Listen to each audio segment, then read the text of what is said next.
بسم اللہ الرحمن الرحیم۔ السلام علیکم پیارے دوستوں، کیا آپ جانتے ہیں کہ کربلا کی جنگ کے پیچھے کی اصلی وجہ کیا تھی؟ کیا آپ نے کبھی سوچا ہے کہ وہ کون سا خط تھا جو یزید پلید نے حضرت امام حسین رضی اللہ تعالیٰ عنہ کو بھیجا تھا، جس میں ایسا کیا لکھا تھا جو انہیں مدینہ منورہ چھوڑنا پڑا؟ آخر کیوں حضرت امام حسین کو رات کے اندھیرے میں مدینہ سے مکہ کا سفر کرنا پڑا؟ جب آپ مکہ پہنچے تو اب کوفہ کے لوگ آپ کو کیوں خط بھیجنے لگے؟ یہ کوفہ والے کون تھے اور ان کا یزید سے کیا رشتہ تھا؟ سب سے اہم بات، امام حسین نے اپنے وفادار چچا زاد بھائی حضرت مسلم بن عقیل کو کوفہ کیوں بھیجا؟ ان سوالوں کے جواب ہم آپ کو دیں گے، بہت ہی آسان اور صاف لفظوں میں۔ تو دوستوں، ویڈیو کو آخر تک ضرور دیکھیں اور غور سے سنیں۔ تو چلیے شروع کرتے ہیں۔ جب حضرت امیر معاویہ کا انتقال ہو گیا تو ان کا بیٹا یزید تاج پہن کر خود کو مسلمانوں کا بادشاہ گھوشت کر بیٹھا۔ اس نے اپنے حکمرانوں کو چاروں طرف بھیجا کہ ہر خاص و عام میری بیعت کرے، یعنی مجھے اپنا حاکم مانے اور میری باتوں کو مانے۔ مدینہ منورہ کے اس وقت کے گورنر تھے ولید بن عقبہ۔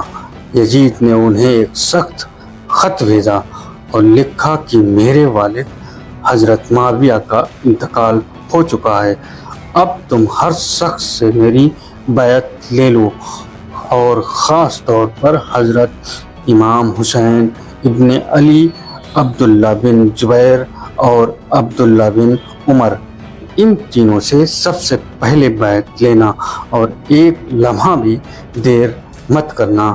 لیکن اس وقت تک مدینہ کے عام لوگوں کو تو حضرت معاویہ کی وفات کی خبر تک نہیں تھی۔ جب ولید بن عقبہ کو یہ خط ملا تو وہ بےحد پریشان اور گھبرائے ہوئے تھے۔ انہیں معلوم تھا کہ ان تین عظیم ہستیوں سے زبردستی بیعت لینی ناممکن ہے۔ ولید نے مشورہ لینے کے لیے مروان بن حکم کو بلایا۔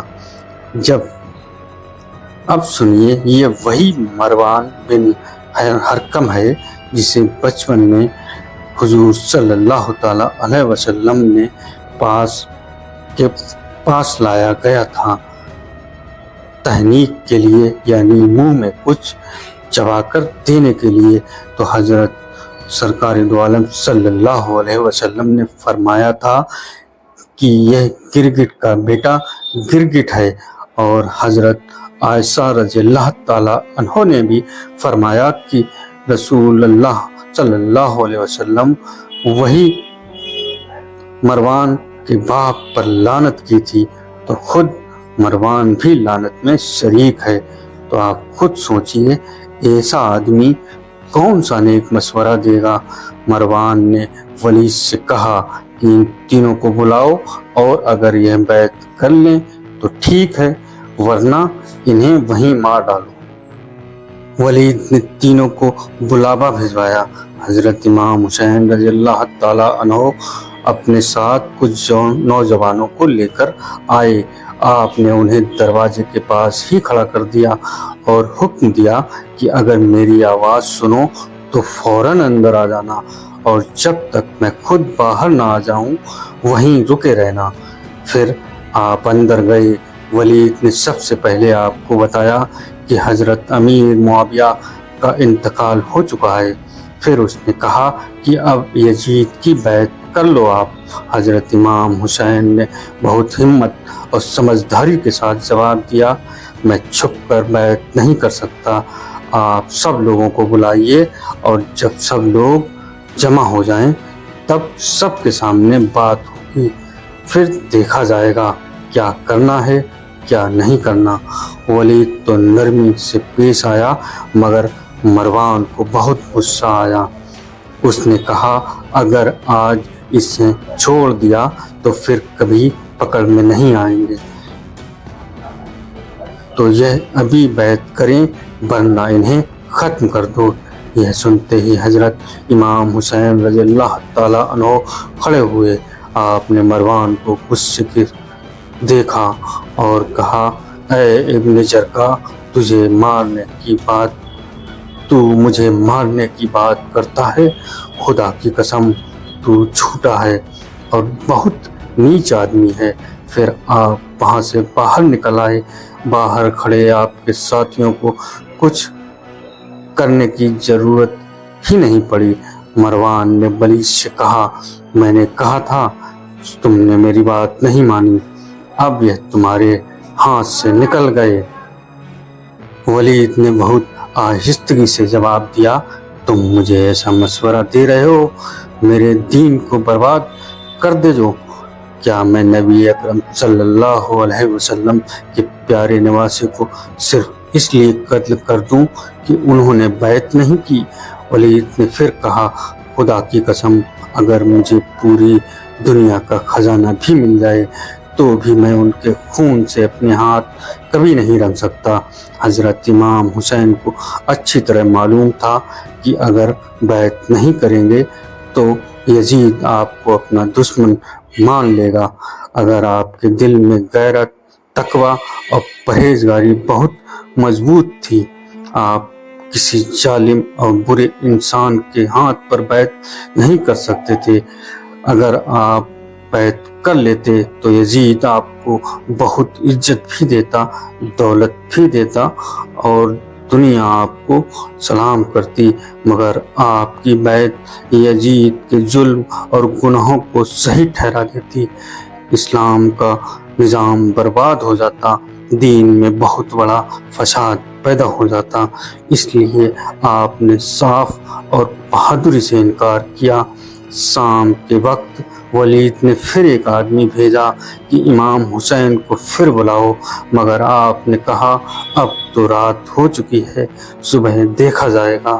اور پھر اسی رات آپ نے اپنے اہل خاندان اور رشتہ داروں کے ساتھ مدینہ منورہ سے مکہ کا سفر شروع کیا۔ مدینہ منورہ وہ پاک شہر ہے جو حضور صلی اللہ علیہ وسلم کو سب سے زیادہ پیارا تھا۔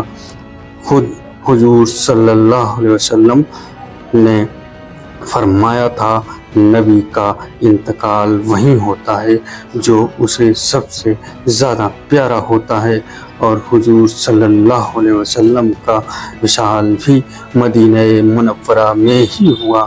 اس سے یہ صاف سمجھ میں آتا ہے کہ حضرت امام حسین رضی اللہ تعالیٰ عنہ کو اپنے سب سے زیادہ محبت مدینے سے ہی تھی، اور جب نبی پاک صلی اللہ علیہ وسلم کو مدینہ منورہ اتنا پیارا تھا تو ظاہر ہے ان کے پیارے نواسے حضرت امام حسین رضی اللہ تعالیٰ عنہ کو بھی وہی شہر سب سے زیادہ عزیز اور پیارا ہوگا، مگر حالات کچھ ایسے بن گئے کہ انہیں اپنے سب سے پیارے شہر کو چھوڑنا پڑا۔ سفر کی پوری تیاری ہو گئی، اونٹ تیار کر دیے گئے، سامان باندھ لیا گیا، اور رسول صلی اللہ علیہ وسلم کے گھرانے کا چھوٹا اور پاک قافلہ مدینہ سے نکل پڑا۔ بہت غم اور آنسوؤں کے ساتھ روانگی سے پہلے حضرت امام حسین رضی اللہ تعالیٰ عنہ اپنے نانا جان حضرت محمد صلی اللہ علیہ وسلم کے مزار پاک پر آخری سلام کرنے پہنچے۔ ذرا سوچئے، جب وہ اپنے نانا کے روضے پر کھڑے ہو کر الوداع کہہ رہے ہوں گے، اس وقت ان کے دل پر کیا بیت رہی ہوگی۔ ضرور ان کی آنکھوں میں آنسوؤں کی بارش ہو رہی ہوگی۔ شاید انہوں نے عرض کیا ہوگا، نانا جان، میں آپ کا یہ پیارا شہر چھوڑ کر جا رہا ہوں، میرا یہاں رہنا اب ممکن نہیں رہا، جا رہا ہوں، اجازت دیجیے۔ اور ادھر مزار کے اندر حضرت محمد مصطفیٰ صلی اللہ علیہ وسلم کا کیا حال ہوا ہوگا، یہ سوچ کر ہی دل کانپ اٹھتا ہے۔ آنکھیں نم ہو جاتی ہیں۔ آہ کتنا درد بھرا دن تھا جب رسول اکرم صلی اللہ علیہ وسلم کے جگر کا ٹکڑا حضرت علی اور فاطمہ کا لال حضرت امام حسین رضی اللہ تعالیٰ عنہ وہ سب کچھ چھوڑ کر جا رہے تھے جو انہیں سب سے زیادہ پیارا تھا۔ آخر کار انہوں نے روتے ہوئے کہا الوداع نانا جان، الوداع، اور دل بھرے ہوئے چل دیے۔ آنسوؤں سے بھری آنکھوں کے ساتھ مدینہ سے نکل پڑے۔ پیچھے مڑ کر ایک آخری بار اس پیارے شہر کو دیکھا اور پھر مکہ معظمہ کی طرف روانہ ہو گئے۔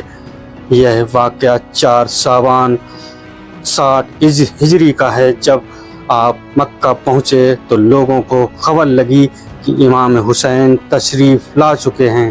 پھر جو لوگ جھنڈ کے جھنڈ ان کی زیارت کے لیے آنے لگے۔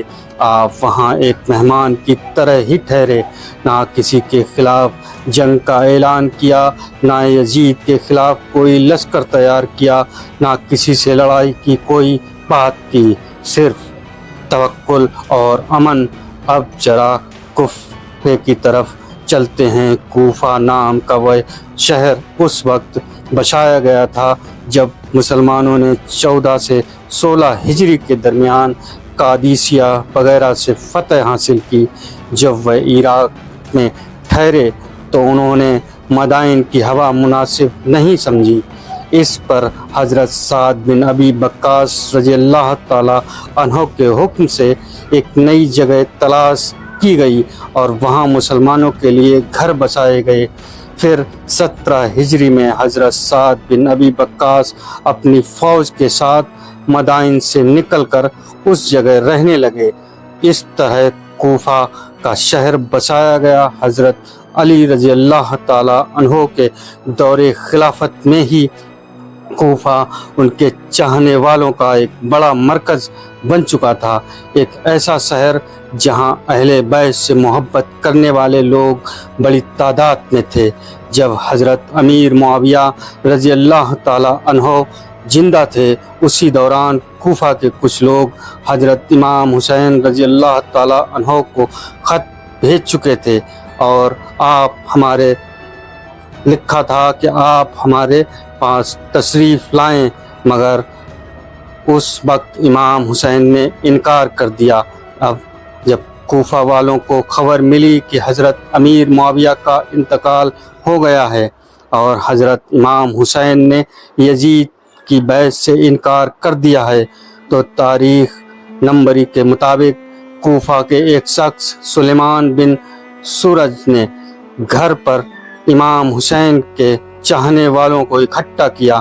وہاں پر سب نے پہلے اللہ کا شکر ادا کیا۔ پھر سلیمان نے سب سے کہا معاویہ کا انتقال ہو چکا ہے اور امام حسین نے یزید کی بیعت نہیں کی، اب وہ مکہ معظمہ چلے گئے ہیں اور تم سب لوگ ان کے والد حضرت علی رضی اللہ تعالیٰ عنہ کے سچے چاہنے والے ہو۔